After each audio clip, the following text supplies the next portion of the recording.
प्रेरित पौलुस की रोमियो के नाम पत्री अध्याय 8 वचन 33 और 34 मैं पढ़ रही हूँ, ध्यान देकर सुनो।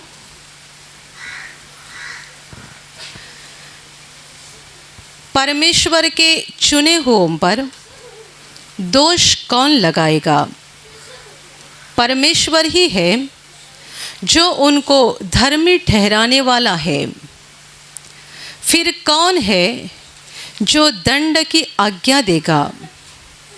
मसीह ही है जो मर गया, वरन मुर्दों से भी जी उठा और परमेश्वर के दाहिनी ओर है और हमारे लिए निवेदन भी करता है। Hallelujah, hallelujah, hallelujah. वचन बता रहा है परमेश्वर के चुने हुओं पर दोष कौन लगाएगा? परमेश्वर ही है जो धर्मी ठहराने वाला है।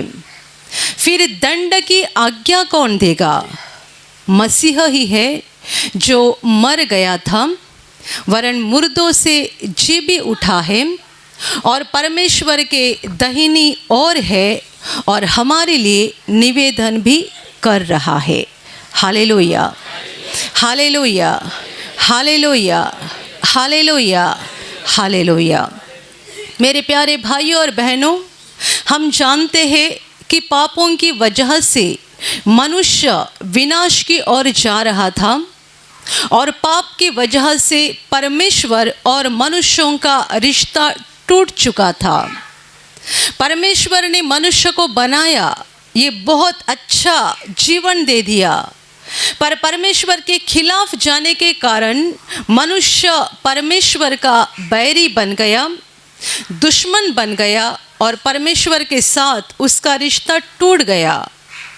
पाप की वजह से मनुष्य परमेश्वर से दूर गया, पाप की वजह से मनुष्य शैतान का गुलाम बन गया और पाप की वजह से मनुष्यों का धरती का जीवन श्रापित हो गया और पापों की वजह से ही दिन रात लोग शैतान के हाथ से दुख उठाते रहे और अंत में अपने पापों की वजह से ही मनुष्य की आत्मा नरक में जाती है, अर्थात उनकी आत्मा का अनंत काल के लिए विनाश हो जाता है। Hallelujah, hallelujah, hallelujah. पर परमेश्वर जो प्रेम से भरा हुआ है, उसे इस बात को देखा नहीं जा रहा था कि मैंने बनाए हुए मनुष्य के साथ शैतान कैसे बुरा कर रहा है, कैसे मनुष्य शैतान की बातों में आकर फंस रहा है, उसके हाथ में जाकर दुख उठा रहा है और अपनी आत्मा का विनाश करा रहा है। प्यार से भरा हुआ परमेश्वर इस बात को नहीं देख सका और इसीलिए बाइबल कहती है परमेश्वर इंसान बनकर धरती पर आया, मनुष्यों के पापों का दंड उठाने के लिए, बोझ उठाने के लिए परमेश्वर खुद इंसान बनकर धरती पर आया और हमारे सारे पापों का दंड उसने खुद पर उठाया और क्रूस पर बलिदान किया। एक ही मकसद से परमेश्वर इंसान बनकर धरती पर आया था, एक ही मकसद से मनुष्यों के पापों का दंड लेकर मनुष्य की आत्मा को हमेशा के लिए मुक्ति देने के लिए। हालेलुया। ये उसका काम प्रभु ने पूरा कर दिया। जब वो क्रूस पर तड़प रहा था तब मरने से पहले उसने कहा पूरा हो चुका है। उसने उद्धार का काम, मुक्ति का काम उस क्रूस पर पूरा कर दिया। यानी जितने सारे लोग संसार में आकर गए थे, जब यीशु क्रूस पर मर रहा था तभी जितने सारे लोग थे दुनिया में, और दुनिया के अंत तक जितने सारे लोग दुनिया में आने जा रहे थे, जैसे कि हम सबों के पापों का बोझ प्रभु ने तब उठाया, सारा दंड तब ले लिया ताकि जितने सारे लोग उस पर विश्वास करेंगे पापों की क्षमा पाएंगे और उस दुष्ट शैतान के हाथ से हमेशा के लिए मुक्त हो जाएंगे। Hallelujah, hallelujah, hallelujah. मनुष्यों की मुक्ति के लिए 2000 साल पहले परमेश्वर के पुत्र ने अर्थात यीशु मसीह ने ये क्रूस पर बलिदान किया है। और तब से लेकर आज के दिन तक जितने सारे लोग प्रभु के इस क्रूस के संदेश पर विश्वास करते हैं, अपने पापों को कबूल करते हैं, पश्चाताप करते हैं और पापों की क्षमा पाते हैं, प्रभु का हाथ पकड़कर चलते रहते हैं, ये सारे के सारे लोग परमेश्वर के चुने हुए लोग हैं। परमेश्वर ने उनको चुन लिया है। किस लिए चुन लिया है? स्वर्ग में लेने के लिए। Hallelujah, hallelujah.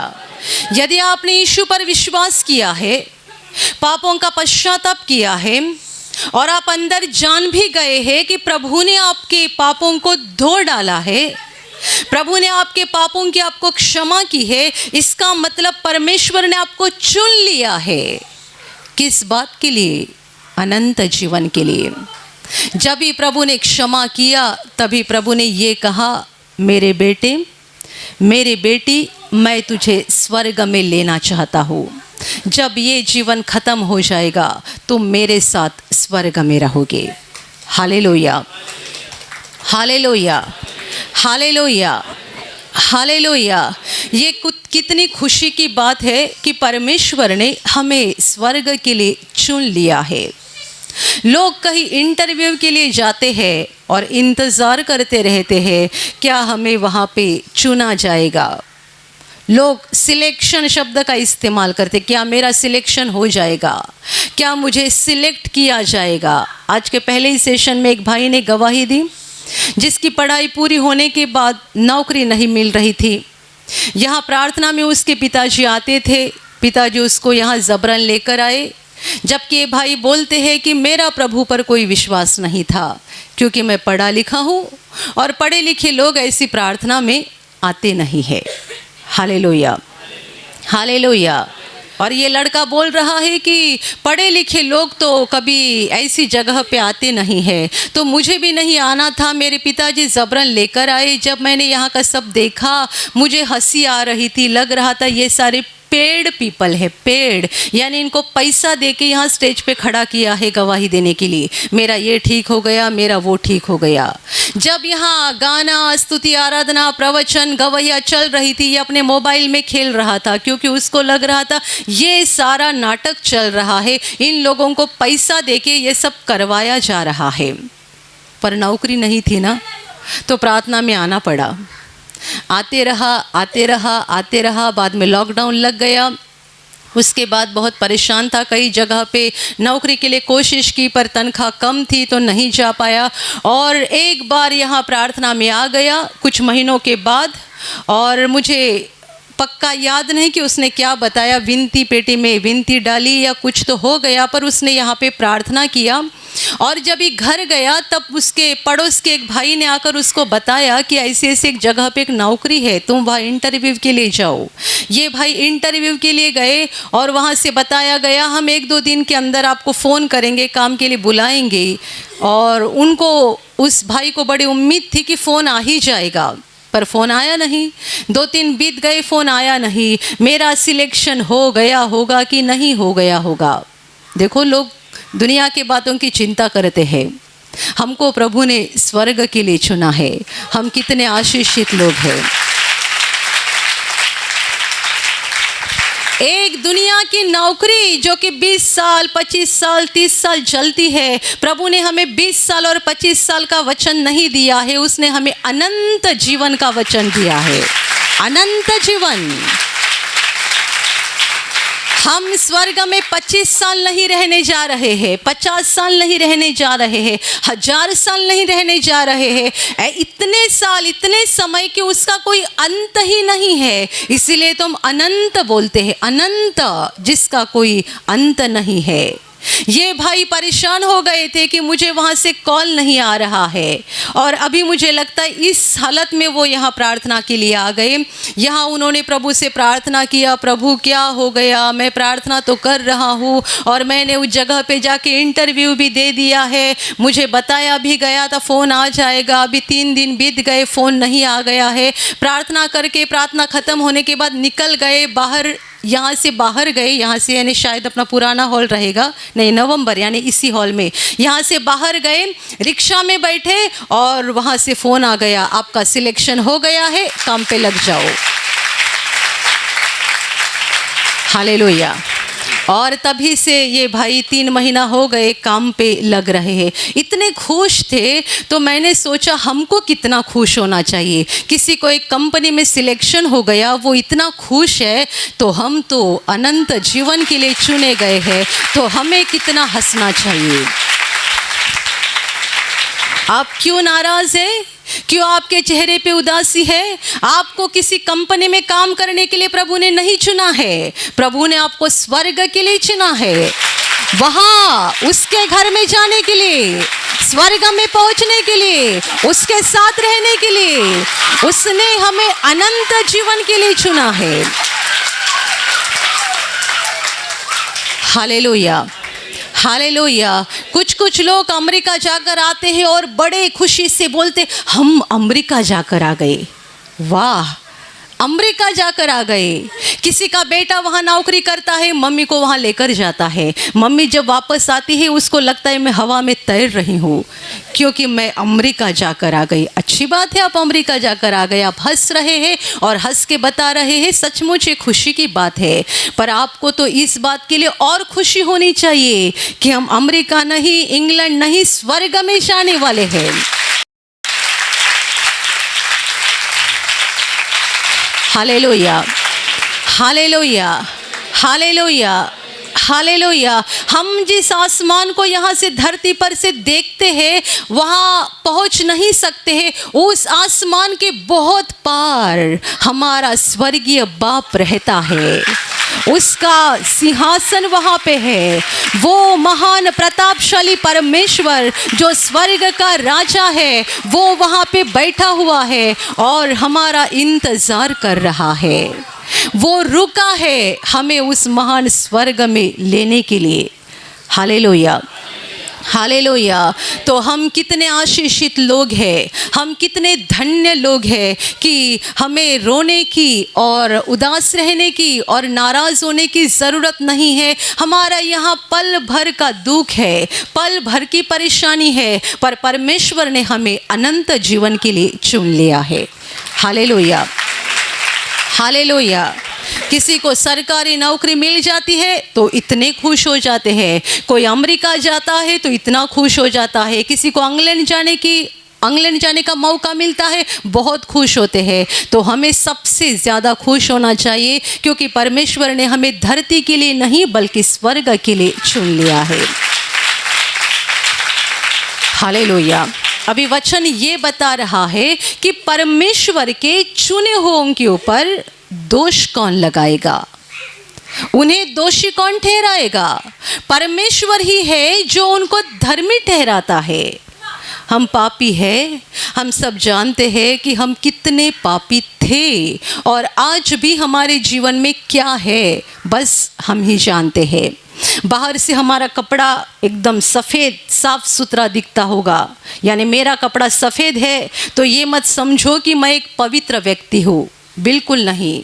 आपका कपड़ा बाहर से बहुत अच्छा दिखता होगा, आप देखने में बहुत अच्छे खूबसूरत होंगे, तो इसका मतलब ये नहीं हो सकता कि आप अंदर से भी खूबसूरत है। हम बाहर से सफ़ेद कपड़ा पहनकर भी मन के बहुत काले होते हैं, दिल बहुत गंदा रहता है। हमने अपने पहले के जीवन में, यानी प्रभु यीशु के पास आने के पहले के जीवन में कई सारे पाप किए हैं। प्रभु के पास आने के बाद भी हम पाप करते जाते हैं। पापों का होना कम होता है पर पाप तो होते जाते हैं। यदि हम पापी हैं तो भी हम पापी है तो भी परमेश्वर हमको धर्मी ठहराने के लिए तैयार है। बाइबल कहती है परमेश्वर के चुने हुओं के ऊपर दोष कौन लगाएगा, उन पर इल्ज़ाम कौन लगाएगा, क्योंकि परमेश्वर ही है जो उनको धर्मी ठहराता है। आप जानते हैं हमें दोषी ठहराने वाला सबसे पहले कौन होता है? शैतान, जो दिन रात हमारे ऊपर इल्ज़ाम लगाता है, तूने ये पाप किया, वो पाप किया, तूने इस वचन को तोड़ दिया है, उस वचन को तोड़ दिया है। और कितने सारे लोगों के मुंह से भी वो बोलता है जिसके कारण हम परेशान हो जाते हैं। Hallelujah, hallelujah, hallelujah. मुझे एक टीम के बहन ने बताया, वो एक भाई बहन के घर में प्रार्थना के लिए गए थे और उनके आसपास के बहुत सारे लोग विश्वासी हैं और वो सब लोग एक दिल से, एक मन से प्रार्थना करते हैं। उनके बीच में ऐसा एक भाई था जो प्रभु पे विश्वास नहीं करता है, जो शराब भी पीता है, प्रार्थना में नहीं आता है। तो उसके घर के लोग, पड़ोस के लोग, जो सारे विश्वासी है, वो अपने टीम के बहनों को बता रहे थे कि ये भाई ऐसा ऐसा है, ये सारा गलत काम करता है, शराब पीता है, ये वो बहुत सारी शिकायतें कर रहे थे। जब लोग बोल रहे थे उसको शर्म आ रही थी, क्योंकि सब लोग मेरे ऊपर इतना इल्ज़ाम लगा रहे हैं, और जवान लड़का था तो उसको शर्म आ रही थी। लोगों का पूरा होने के बाद ये लड़के ने इनके ऊपर इल्ज़ाम लगाना शुरू कर दिया और वो अपने सिस्टर को बोलता है कि सिस्टर जी, ये लोगों ने आपको मेरे बारे में बताया ना, आपने सुना होगा ना, पर मैं आपको बता देता हूँ, ये लोग प्रार्थना में जाते हैं, इतना गाना गाते हैं, तालियां बजाते हैं और यहाँ आके एक दूसरे के साथ झगड़ा करते हैं, किसी का थोड़ा भी बर्दाश्त नहीं करते हैं। आप इनका ज़रा देखो कि ये ज़रा भी किसी के साथ प्यार से बातें नहीं करते हैं, किसी का थोड़ा भी बर्दाश्त नहीं करते हैं, यहाँ तक कि किसी ने दूसरे की एक चीज़ भी ले ली तो भी उल्टा सीधा बोल देते हैं। तो इनका प्रार्थना में जाने से फ़ायदा क्या है? Hallelujah, hallelujah. मैंने सोचा कि उस भाई को जवाब देने के लिए मुझे वहाँ होना चाहिए था। मैं उसको ये जवाब देती, भाई साहब, कोई मनुष्य एक पल में शुद्ध और पवित्र नहीं बनता है, उनके शुद्ध होने की प्रोसेस, प्रक्रिया चल रही है। आप प्रार्थना में आ जाओ और एक दिन में शुद्ध हो जाओ तो आप सबों के ऊपर इल्ज़ाम लगाने के काबिल बन जाओगे। ये प्रार्थना में आ गए, अपने आप में बदलाव नहीं किया ना, आप आ जाओ और आप सुधर जाओ तो आप इनके पेस्टर बन जाएंगे। आप अभी उनको दोष लगा रहे हैं ना कि घर पे आते हैं, ये करते हैं, वो करते हैं, सही बात है, पर आप आ जाओ प्रार्थना में और आप अपने आप को ऐसा एक दिन में बदलाव करके दिखाओ। यदि कर सकते हैं तो बहुत बड़ी बात है, पर एक दिन में कोई पवित्र नहीं बनता है, एक दिन में कोई संत नहीं बनता है। मैं अपनी गवाही देती हूँ, मैं 23 या 24 साल के प्रभु की सेवा में हूँ। मैं बताती हूँ, मैं जैसे 10 साल पहले थी वैसे आज नहीं हूँ, 15 साल पहले थी वैसे आज नहीं हूँ। जब मैं पीछे मुड़कर देखती हूँ तब मुझे समझता है कि प्रभु ने मुझे कैसे कैसे धीरे धीरे बदला है। ये बदलाव एक दिन में नहीं आता है, एक पल में नहीं आता है। ये शराब पीता है और प्रार्थना में आने वाले लोगों के ऊपर इल्ज़ाम लगाता है, झगड़ा करते हैं, ऐसा बोलते हैं, वैसा बोलते हैं, वैसा बोलते हैं। वचन कहता है परमेश्वर के चुने हुओं के ऊपर दोष कौन लगा सकता है, क्योंकि उनको धर्मी ठहराने वाला खुद परमेश्वर है। यदि परमेश्वर ने उनको क्षमा कर दिया तो तुम्हारे दोष और सारे इल्ज़ाम कुछ काम के नहीं है।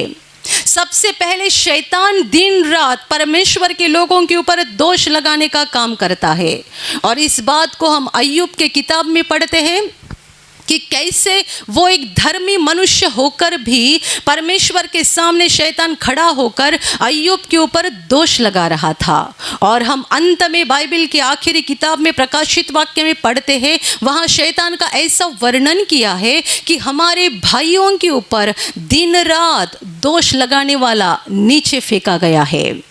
हमारे भाइयों के ऊपर दिन रात दोष लगाने वाला, इसका मतलब आप जानते हैं, शैतान हमारे ऊपर परमेश्वर के सामने बार बार दोष लगाता है। इसने आज झूठ बोला है, इसने आज औरत को मारा है, इसने आज पति को उल्टा जवाब दिया है, इसने आज शराब पिया है, इसने आज ये बुरा काम किया है, इसने आज वो बुरा काम किया है। वो हमारे ऊपर इल्ज़ाम लगाते रहता है। पर हमारे लिए खुशी की बात यह है, हमने प्रभु के सलीब के संदेश के ऊपर विश्वास किया है और हम परमेश्वर के बच्चे बन गए हैं। यदि आपके बेटे के ऊपर पड़ोसी आकर इल्ज़ाम लगाए तो क्या आप सुन लेंगे? आप आपके अच्छा बाप और अच्छी माँ, यदि पड़ोसी आकर आपके बेटे के ऊपर इल्ज़ाम लगा रहे हैं तो आप उनको कहेंगे मेरा बेटा है, मैं देख लूँगा, मेरी बेटी है, मैं देख लूँगी, तुझे बोलने का काम नहीं है। आप अंदर जाके दरवाज़ा बंद करके 2-4 फटका उसको लगाएंगे, पर बाहर नहीं। बाहर उसको जवाब देंगे मेरा बेटा है, मैं देख लूँगा, मेरी बेटी है, मैं देख लूँगा। हमने यीशु पर विश्वास किया है, यानी हम परमेश्वर के बच्चे बन गए हैं। तो शैतान जब हमारे ऊपर दोष लगाता है, परमेश्वर कहता है तू चुप रहना, ये मेरा बेटा है, ये मेरी बेटी है, मैं उनको स्वर्ग में लेने जा रहा हूँ। Hallelujah, hallelujah, hallelujah. हम जानते हैं व्यभिचारी औरत को प्रभु ने कैसा बचाया था, जबकि मूसा के व्यवस्था का आधार लेकर लोग उसको पत्थरवाह करना चाहते थे, मारना चाहते थे, प्रभु ने उसको बचाया। प्रभु ने ये नहीं कहा हाँ मूसा ने व्यवस्था में लिखा है ऐसे लोगों को मारना चाहिए, पत्थरवाह करके जान लेनी चाहिए, मार डालो इस औरत को, ऐसा नहीं कहा। प्रभु ने उनको कहा तुम में से जिन्होंने पाप न किया हो वह इसको पहला पत्थर मारे। इसका मतलब क्या हो गया? उसने उस औरत को बचाया। उसी तरीके से परमेश्वर दिन रात अपने लोगों को शैतान के इल्जाम से और सारे दोषों से बचाते रहता है। हालेलुया। वरना हमारे हर पाप की हमें सज़ा मिल जाती और हम इस काबिल भी नहीं रहते कि हम प्रार्थना करें या बाइबल पढ़े या प्रार्थना सभा में आ जाए या अपना कुछ काम धंधा करें, क्योंकि हम पाप तो करते जाते हैं, पर शैतान जो दोष लगाता है परमेश्वर उस दोष को निकाल कर हमें धर्मी ठहराता है। Hallelujah, hallelujah. आगे बहुत खूबसूरत वचन है। वचन कहता है फिर कौन है जो दंड की आज्ञा देगा? दंड देने वाला कौन है? मसीह ही है जो मर गया वरन मुर्दों में से जी उठा और परमेश्वर की दाहिनी ओर बैठा है और हमारे लिए निवेदन भी कर रहा है। आज इस घड़ी परमेश्वर का पुत्र यीशु मसीह जो हमारे लिए क्रूस पर मरा, जिंदा हो गया, वो परमेश्वर के दाहिनी ओर बैठा है, आपके लिए, मेरे लिए और दुनिया के सारे विश्वासी लोगों के लिए निवेदन कर रहा है, प्रार्थना कर रहा है, क्योंकि हम धरती पर है, हम कमज़ोर दुर्बल लोग हैं, बार बार गिर जाते हैं। तो परमेश्वर पिता के दाहिनी ओर बैठकर यीशु मसीह हमारे लिए निवेदन कर रहा है और परमेश्वर पिता के पास मांग रहा है कि ये मेरा बेटा, ये मेरी बेटी स्वर्ग में पहुंचने चाहिए। Hallelujah, hallelujah, hallelujah. जिस दिन आपने यीशु पर विश्वास किया है उस दिन से लेकर आज के दिन तक कितने बार परमेश्वर ने हमको बचाया है। बीमारियों से बचाया है, दुखों से बचाया है, पाप में गिरने से बचाया है, और यदि पाप में गिरे भी तो परमेश्वर ने उसमें से बाहर निकालकर दोबारा हमको धोकर साफ सुथरा कर दिया है। हम बहुत बार गिर गए पर परमेश्वर ने हाथ देकर उठाया।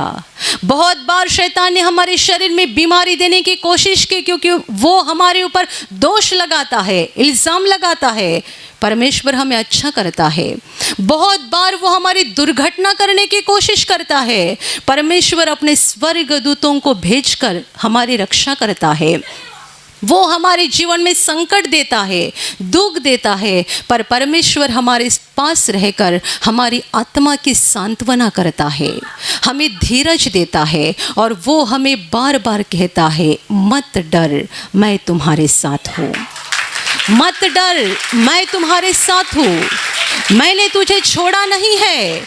इस भयानक हालत में, इस भयानक माहौल में तू अकेला नहीं है, तू अकेली नहीं है, मैं तुम्हारे साथ हूँ, मैं तुझे बचा रहा हूँ, मैं तेरे सारे दुख और दर्द को देख रहा हूँ, मैं सही समय आने पर शैतान को भगाऊंगा, तुझे इसमें से बाहर निकालूंगा। हालेलुया। मसीह ही है जो हमारे लिए मर गया, मुर्दों में से जी उठा और परमेश्वर पिता के दाहिने हाथ पे वो बैठा हुआ है और हमारे लिए मध्यस्थी कर रहा है, निवेदन कर रहा है, प्रार्थना कर रहा है कि हम विश्वास में बने रहें, हम पाप से बच जाए और एक दिन हम अनंत जीवन में पहुंच जाए। Hallelujah, hallelujah. हम ये जान सकते हैं कि यीशु मसीह हमारे लिए परमेश्वर के पास किस रीति से निवेदन करता है। यूहन्ना के सुसमाचार में पूरा अध्याय लिखा हुआ है कि कैसे प्रभु यीशु ने अपने चेलों के लिए पिता के पास प्रार्थना की। उसमें प्रभु ऐसा भी बोल रहा है, मैं दुनिया के लिए नहीं मांग रहा हूँ, मैं उनके लिए मांग रहा हूँ जो तूने मुझे दिए हैं। जिनको मैंने शुद्ध किया है उनके लिए मांग रहा हूँ, मैं दुनिया के लिए नहीं मांग रहा हूँ। प्रभु अपने चेलों के लिए जैसे पिता के पास निवेदन कर रहा था, प्रार्थना कर रहा था, वो सब कुछ यूहन्ना के सुसमाचार में लिखा हुआ है। उसी तरीके से आज भी वो हर एक चुने हुए व्यक्ति के लिए निवेदन कर रहा है, आपके लिए, मेरे लिए और दुनिया के हर विश्वासी व्यक्ति के लिए वो स्वर्ग में बैठकर निवेदन कर रहा है। हम आशीषित लोग हैं, हम धन्य लोग हैं, क्योंकि हम धरती पर चल रहे हैं पर स्वर्ग के जीवन के किताब में हमारा नाम लिखा गया है और एक दिन हम वहाँ पहुँचने वाले हैं। हम वहाँ पहुँच जाए इसलिए हम मेहनत नहीं कर रहे हैं, बल्कि हमारा प्रभु खुद मेहनत कर रहा है। Hallelujah, hallelujah, hallelujah, hallelujah. कोई लोग आपके ऊपर इल्ज़ाम लगाते होंगे, उससे नाराज़ मत हो जाना, क्योंकि कितने लोगों को इस बात से नाराज़ी हो जाती है कि उनको लोग बोलते हैं प्रार्थना में जाने से तुम्हारा क्या फ़ायदा है, तुम्हारी ये आदत छूट नहीं गई है, वो आदत नहीं छूट गई है, तुम्हें ये बदलाव नहीं हुआ है, वो बदलाव नहीं हुआ है। और जब वे बार बार ऐसा सुनते हैं वे परेशान होते हैं कि हमारे अंदर बदलाव नहीं आ गया है तो प्रार्थना में जाने से कोई मतलब नहीं है। मैंने ऐसे कई लोगों को देखा है जो दूसरों के बोलने के कारण नाराज हो जाते हैं कि मेरे अंदर कुछ बदलाव नहीं हो रहा है, मुझे जैसे वचन के अनुसार चलना चाहिए वैसा मैं नहीं चल पा रहा हूँ। इससे अच्छा ये है कि मैं प्रार्थना में जाना बंद कर दूँ, मैं प्रार्थना करना बंद कर दूँ, बाइबल पढ़ना बंद कर दूँ, क्योंकि मेरे से ये हो नहीं रहा है। Hallelujah, hallelujah. लोग ताना मारते हैं, कितने सारे लोग कुछ कुछ बोलते हैं और उनके बोलने के कारण कितने सारे विश्वासी भाई बहन नाराज होते हैं। वचन कहता है परमेश्वर ही है जो हमें धर्मी ठहराने वाला है। कोई आपके ऊपर कितनी भी उंगलियां क्यों ना उठाए, कोई आपको कितना भी दोष क्यों ना लगाए, कितना भी इल्ज़ाम क्यों ना लगाए, आप देखते रहो उस महान प्रभु की ओर जो आपसे प्रेम करता है। खुद का शरीर और लहू देकर उसने आपको खरीद लिया है, उसने आपको खरीदा है। ये नहीं भूलना है कि हम खुद के मालिक नहीं है, वो हमारा मालिक है, क्योंकि उसने क्रूस पर खुद का शरीर और लहू देकर शैतान के हाथ से हमें खरीद लिया है। Hallelujah, hallelujah, hallelujah. इसलिए लोग हमारे ऊपर कितने इल्ज़ाम क्यों ना लगाए, हमें मन में नाराज़ नहीं होना है, परेशान नहीं होना है। कितने सारे लोग लोगों की ओर देखते हैं, ये क्या बोलता है, वो क्या बोलता है, वो मेरे बारे में क्या सोचता है, ये मेरे बारे में क्या सोचता है। दुनिया आपके बारे में क्या बोल रही है और दुनिया आपके बारे में क्या सोचती है ये महत्वपूर्ण नहीं है। परमेश्वर आपके बारे में क्या बोलता है और परमेश्वर आपके बारे में क्या चाहता है ये महत्वपूर्ण है। और इसीलिए वचन कहता है कि परमेश्वर के चुने हुओं के ऊपर दोष कौन लगाएगा। चाहे पूरी दुनिया हमारे खिलाफ हो जाए पर परमेश्वर एक दिन हमें धर्मी ठहराएगा और हम उसके साथ स्वर्ग में पहुंच जाएंगे। Hallelujah, hallelujah, hallelujah. यदि आपने प्रभु यीशु पर विश्वास किया है और पापों की क्षमा पाकर आप पापों से मुक्त हो गए हैं तो प्रभु का धन्यवाद करो कि आप प्रभु के चुने हुए लोगों में पहुंच गए हो, आप प्रभु की चुनी हुई व्यक्ति बन गए हो। अब दुनिया के लिए अपने कान बंद कर दो, दुनिया के लिए अपनी नज़र बंद कर दो और अपने कान, अपनी आंखें, अपना दिल उस महान प्रभु की ओर लगाओ। वो आपके बारे में क्या बोलता है और क्या सोचता है ये महत्वपूर्ण है, उसकी ओर देखते जाओ। तभी आप जानोगे परमेश्वर आपसे बहुत प्रेम करता है और नहीं चाहता है कि आपका विनाश हो जाए। हम चाहे 100 बार क्यों न गिर जाए, वो हमें हाथ देकर उठाएगा, आगे बढ़ाएगा, चलाते रहेगा। प्रभु ने अपने चेलों को कहा था कि देखो, दुनिया के अंत तक सदैव मैं तुम्हारे साथ हूँ, मैं तुम्हारे संग हूँ। वो हमारे साथ रहेगा, हमें आगे बढ़ाएगा और एक दिन अनंत जीवन में हमारा प्रवेश हो जाएगा। Hallelujah, hallelujah, hallelujah. मेरे प्यारे भाई और बहनों, परमेश्वर सचमुच जिंदा है और वो आपसे प्यार करता है। वो हम सब से प्यार करता है। वो नहीं चाहता है कि हमारे जीवन में कोई परेशानी रहे, कोई समस्या रहे, हम आंसू बहाते रहे। ऐसी परमेश्वर की इच्छा नहीं है, क्योंकि वो हमारा सच्चा पिता है और वो हमें एक आशीषित जीवन देना चाहता है, एक तंदुरुस्त शरीर देना चाहता है, क्योंकि वो हमारा पिता है और वो हमसे प्यार करता है। मैं आपके लिए अभी प्रार्थना करने जा रही हूँ। आपके शरीर के जिस भाग को बीमारी है वहाँ विश्वास के साथ हाथ रखो। प्रभु यीशु अभी आपको स्पर्श करने जा रहा है और चंगाई देने जा रहा है। जहाँ कहीं आपको बीमारी है, विश्वास के साथ हाथ रखो, और यदि वहाँ हाथ नहीं रख सकते हैं तो सीने पे हाथ रखो पूरे विश्वास के साथ। ये विश्वास के साथ कि प्रभु अब भी आपको छुएगा और इसी क्षण उसका अद्भुत सामर्थ आपको दिखाएगा। प्रभु यीशु के नाम से आपके शरीर की हर बीमारी इसी क्षण निकल जाए। आपके जीवन का सारा दुख प्रभु यीशु के नाम से इसी क्षण निकल जाए। आपके जीवन के ऊपर जितने भी श्राप है, उन सारे श्रापों को प्रभु यीशु के नाम से मैं निकाल देती हूँ। सारी दुष्टात्माएं जो आपको और आपके परिवार को सता रही है, यीशु के नाम से मैं इनको निकाल देती हूँ। आपके दिल की अशांति निकल जाए, आपके दिल का दुख निकल जाए, आपके दिल की और जीवन की सारी परेशानी निकल जाए और आपके ऊपर और आपके परिवार के ऊपर प्रभु यीशु के महान आशीष आए। आमीन।